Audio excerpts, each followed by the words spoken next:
ওই 2 রাকাতের সুন্নতের পরে যে 2 রাকাত ফরজ রয়েছে, এই ফরজের আল্লাহু আকবার কি দিয়ে মিটাবা?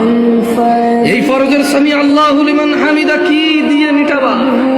কত টাকার মালিক হয়েছে তুমি নামাজের কাফারা দিবা? যেখানে সুন্নত 2 রাকাতের মূল্য পুরো পৃথিবীর সমস্ত সম্পদ বিক্রি করে যদি একটা স্বর্ণ কিনা হয়, ওই স্বর্ণকে যদি এক পাল্লা রাখা হয়, আর ফজরের 2 রাকাত সুন্নতকে যদি এক পাল্লা রাখা হয়, ফজরের 2 রাকাত সুন্নত ভারী।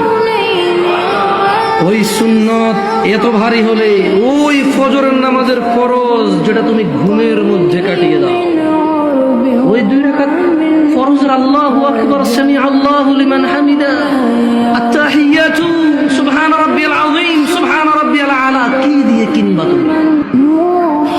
কি কয় টাকার মালিক হয়েছে যে 2 রাকাত সুন্নতই পুরো পৃথিবীর চেয়ে উত্তম?